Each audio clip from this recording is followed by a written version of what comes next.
Dan mulai bulan Juli, insya Allah sebulan 2 kali setiap malam Selasa Kliwon dan malam Jumat Kliwon di Basecamp IMP akan mengadakan tawasul bersama ya, tawasul berjamaah supaya kita semua berdoa bermunajat kepada Allah Subhanahu wa taala. Semakin banyak orang yang berdoa, semakin dikabulkan oleh Allah Subhanahu wa taala.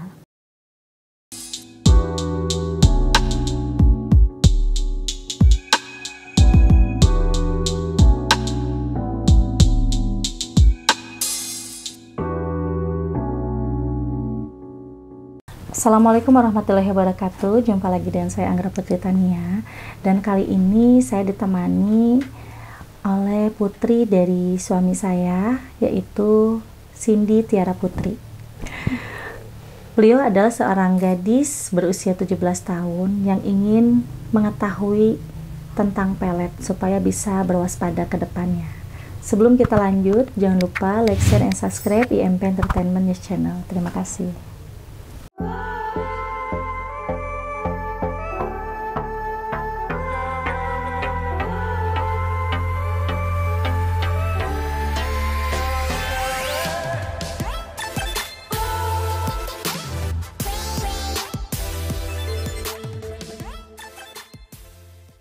Ya, silahkan Cindy jika mau bertanya.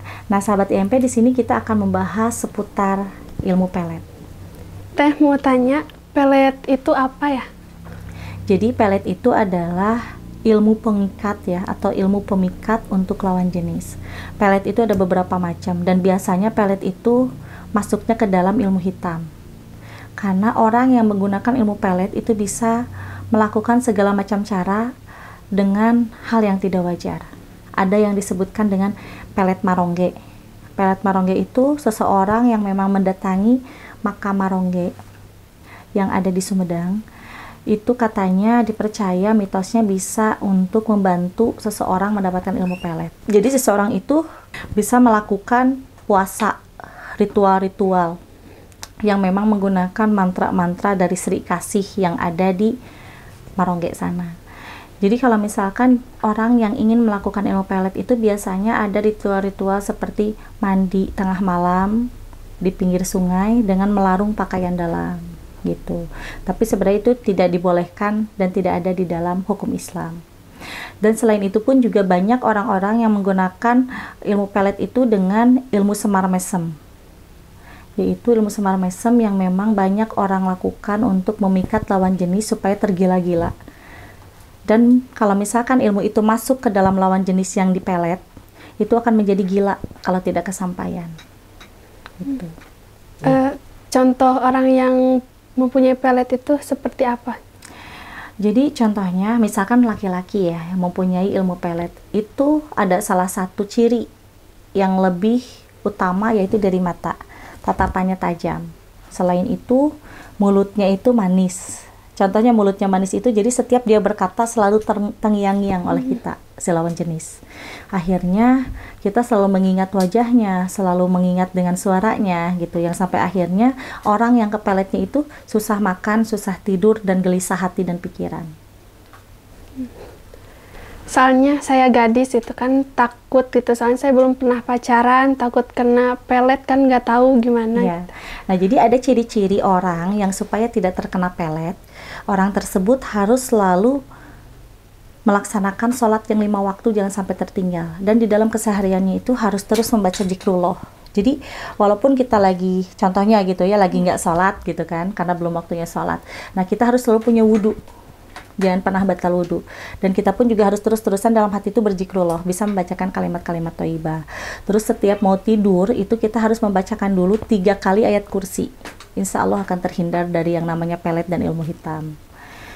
Terus kalau misalkan ada orang yang mempunyai ilmu pelet berhadapan dengan kita, jikalau kita terus-terusan berzikrullah, itu akan berbalik kepada dirinya. Yang niatnya si orang itu mau memelet Cindy, contoh gitu ya, tapi Cindy-nya itu lagi benar-benar berzikrullah gitu kan, itu akan ngebalik, nanti dia yang akan ingat ke Cindy, bukan Cindy yang akan ingat ke dia.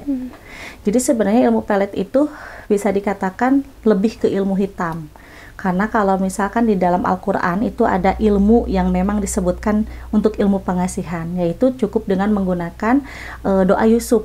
Setiap misalkan nih gini, Cindy Sini kan gadis, pengen bercahaya nih mukanya, pengen disukai orang banyak. Setiap habis sholat 5 waktu itu, kita membacakan doa Yusuf 3 kali, tiup ke telapak tangan, diusapkan ke muka. Dengan rajin, rutin, setiap hari berturut-turut, insya Allah dalam jangka 1 bulan itu akan terlihat bersinar wajah kita.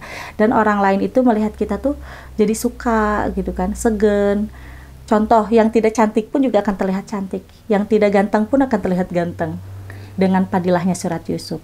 Makanya kita sebagai umat muslim harus menjauhi yang namanya ilmu pelet. Karena ilmu pelet itu tidak diperbolehkan. Tapi kalau untuk ilmu pengasihan bisa, karena ada amalan-amalan tersebut yang memang ada di dalam ayat suci Al-Quran. Jadi kita lebih baik menggunakan ayat-ayat yang ada di dalam Al-Quran daripada harus mempunyai ilmu pelet dengan menggunakan ritual-ritual yang memang di luar aturan.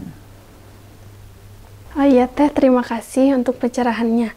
Ini kan Cindy tuh kayak punya teman atau saudara gitu yang kena pelet gitu sampai gila. Bagaimana itu cara menyembuhkannya? Karena setiap penyakit itu pasti ada obatnya ya, baik penyakit medis ataupun non medis. Seperti orang yang terkena guna-guna, pelet dan sebagainya, itu bisa kita sembuhkan dengan sesuai yang ada di dalam kitab Jad Al-Ma'ad khusus untuk pengobatan medis dan non medis. Jadi orang itu diterapi antara pikiran dan hatinya. Jadi harus dengan orang yang benar-benar bisa mengobati ya. Contoh, ada orang nih terkena pelet, itu pasti aja kelihatannya seperti orang gila. Pandangannya kosong, ingatnya kepada seseorang. Dan di situ pun juga pasti akan terikat, tidak akan pernah mempunyai jodoh. Intinya ketutup jodohnya. Cara mengobatinya, kita cukup membacakan 2 kalimat syahadat, ditiupkan ke ubun-ubunnya dan ditiupkan juga ke hatinya. Dan setelah itu membacakan ayat kursi 11 kali, ditiup juga ke ubun-ubun dan ke hatinya. Dan di sini pun juga ada satu media. Kalau di dalam kitab Jad Al-Ma'ad itu ada daun bidara dan harupat itu lidi aren ya. Bisa dirajah dulu dan akhirnya dimasukkan ke dalam air untuk mandinya. Dengan 11 hari berturut-turut diterapi seperti itu, insya Allah orang yang terkena pelet itu akan sembuh atas izin Allah. Oh gitu ya Teh. Teh kan tadi yang Teteh jelaskan gitu kan, pelet itu ada berbagai macam. Ada pelet marongge sama pelet semar mesem. Terus ada gak pelet yang benda-benda gitu? Soalnya takut gitu. Sebenarnya sih untuk yang benda-benda itu sesuai dengan keyakinannya masing-masing ya. Tapi kebanyakan ada yang disebut dengan bulu perindu. Bulu perindu itu semacam kayak benda pusaka berbentuk bulu, tetapi kalau misalkan ditaruh di atas piring gitu ya atau pisin, dan itu dikasih air sedikit, itu akan hidup dengan sendirinya. Dan orang-orang yang membacakan mantra Sri Kasih kepada bulu perindu itu, pasti orang yang kita tuju gitu kan, itu akan menjadi ingat terus. Dan bulu perindu itu manfaatnya kalau dipakai untuk pelet, itu akan membuat si lawan jenis itu jatuh cinta sampai akhir hayatnya kepada orang yang meletnya itu. Nah, selain bulu perindu, ada juga yang namanya mani gajah. Mani gajah itu sebenarnya bukan pelet, tapi mani gajah itu dibuat khusus untuk orang-orang yang memang contoh pasangan suami istri renggang, pisah ranjang, untuk menarik gitu kan, untuk menarik contoh si suami ini ditinggalkan sama istrinya. Dengan menggunakan mani gajah itu, dengan mantra-mantra khusus, si istri itu akan pulang dengan sendirinya. Gitu. Tapi itu menggunakan bantuan-bantuan dari jin. Jadi sebenarnya kalau untuk urusan yang seperti itu mending jangan dilakukan, karena kalau misalkan dilakukan bisa disalahgunakan oleh orang-orang yang nggak bertanggung jawab. Jadi ada bulu perindu, mani gajah, terus buli-buli. Nah, buli-buli itu biasanya digunakan oleh orang-orang untuk melet lawan jenis. Tapi itu bahaya kalau misalkan kita nggak ada ilmunya dan nggak ada gurunya, itu bisa berbahaya kepada keduanya, kepada orang yang meletnya dan juga kepada orang yang dipeletnya. Itu bisa gila dua-duanya. Kalau misalkan tidak masuk ke dalam gangguan jiwa, dampaknya itu akan masuk ke dalam kemadorotan diri, yaitu tidak akan pernah mendapatkan kebahagiaan. Yang ada hidupnya akan terus dilanda dengan kesusahan karena sudah bekerja sama dengan jin kafir gitu. Itu kan sama dengan musyrik, ya nggak boleh. Dalam Islam gitu kan, pelet itu hukum dosanya itu dosa besar atau kecil?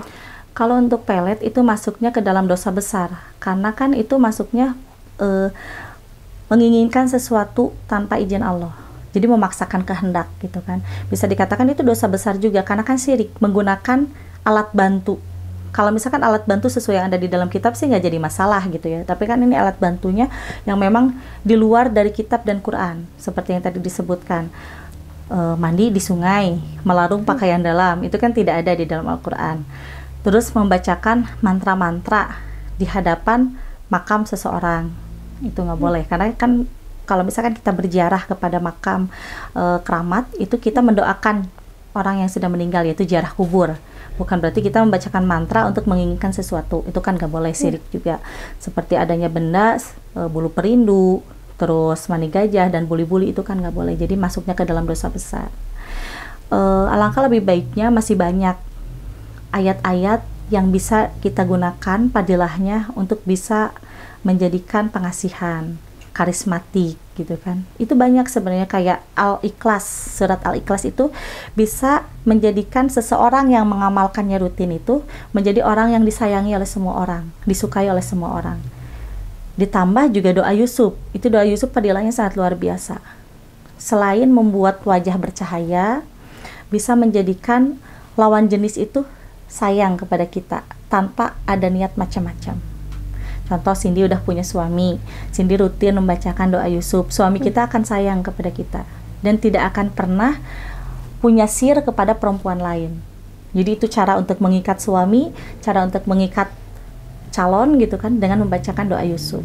Dan doa Yusuf pun juga itu bisa menjadikan seseorang yang ingin, contoh Cindy ingin kerja nih gitu kan, akhirnya atasan itu sayang kepada kita, terbuka kepada kita, jujur kepada kita. Nah, di situ di saat kita sudah mendapatkan semua kebaikan itu, jangan pernah kita memanfaatkan kebaikan itu dengan kejelekan. Harus tetap menjaga. Jadi kita harus tetap amanah dalam menjalankan semua itu. Jadi banyak sekali ayat-ayat di dalam Al-Quran yang menjelaskan tentang kasih sayang, mahabbah, dan sebagainya. Jadi jauhi hal-hal yang dilanggar oleh agama, dekati yang ada di dalam pedoman hidup kita, yaitu Al-Quran. Ya Teh, makasih atas ceramahnya. Sama-sama. Semoga nanti kedepannya saya bisa bertanya-tanya lagi. Insya Allah. Ya sahabat EMP, seputar pelet ya. Cuman sampai di sini. Insya Allah nanti saya dan juga Cindy akan kembali di tema yang lainnya. Saya dan Cindy pamit undur diri. Wassalamualaikum warahmatullahi wabarakatuh.